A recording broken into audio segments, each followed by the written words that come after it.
Director, Center for Yoga Studies, the Deans of various faculties, Dr. A. Krishnamurthy, the head of the various departments, the invitees, students and staff members from the departments of Center for Yoga Studies, Department of Education, Department of Nursing, and the other departments. First of all, I would like to thank the organizers for giving me the opportunity to inaugurate the decennial celebrations of this Yoga Center. I feel very glad to inaugurate this celebration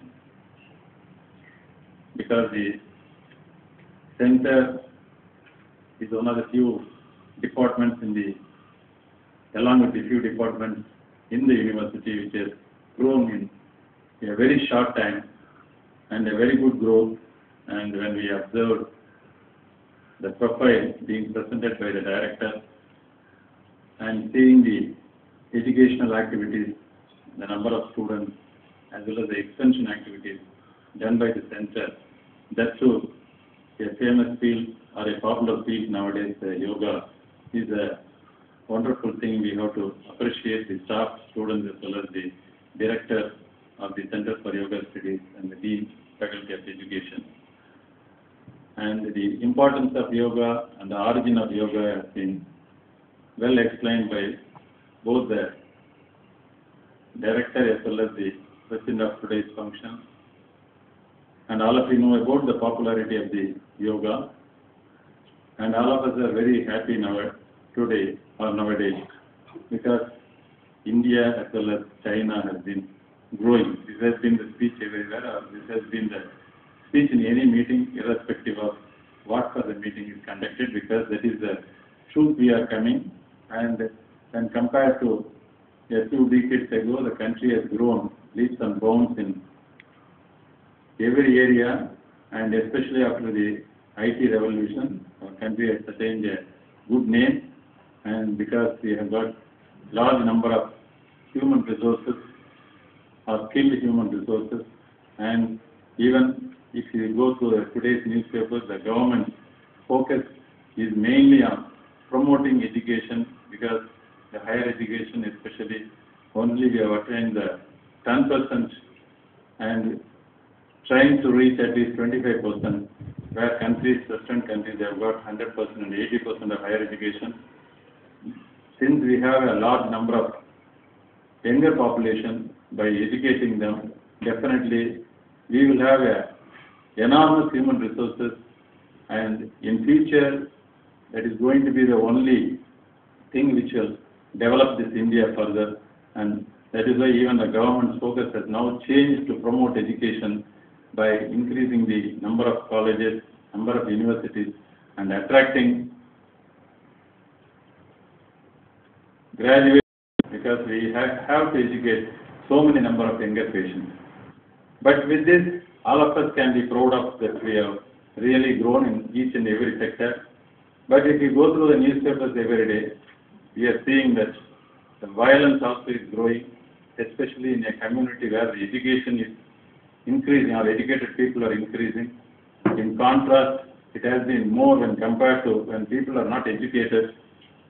If you take the militants, or if what things happen in college or university campuses where only educated people are there, how it is happening, and all these things. So we have to think why this is happening when the education is improved. So this value-based education, in fact, now everybody has got good knowledge, good skills. So anybody who has got a knowledge and skill would like to improve their money or improve their power or for any post like that. That is the mentality of individuals, or that is the mentality of any group, part of the thing. So that's why the country, we are now, even though we grow, if you take in any index, like starting from the forest reserve to the gold reserve, everything the country is developing, or the GDP, we are growing. But on the other hand, the moral values are declining. So it is high time that everybody understands this, and the moral values of not only Because as long as the people are not educated, at least they follow some superstitions and at least they keep their values.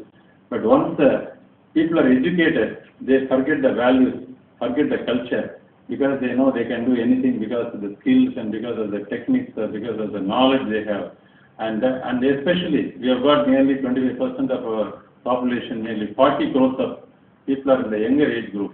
If we are able to educate them with these moral values, definitely we will not only grow in the other aspects, but our country also will become a more peaceful country and it will be a role model to the other countries.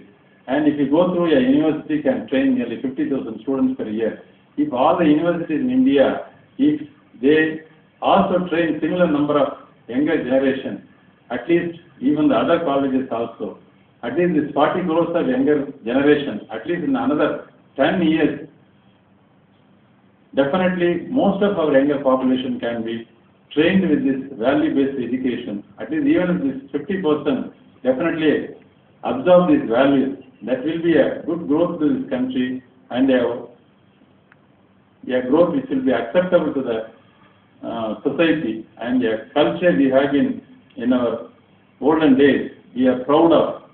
Definitely we will get it back. So in this way, our university, especially the Director, Center for Yoga Studies, has been a role model, and I congratulate them on the decennial celebration, and I wish them a continuous growth and success. And as a Vice Chancellor, I assure that the university will do all the help, because it is not only promoting the development of a department as a part of the program of the university, but because this will definitely promote values in the younger generation. I once again thank the organizers for giving me this opportunity. Thank you. A sincere thanks to our revered Vice Chancellor for his inspiring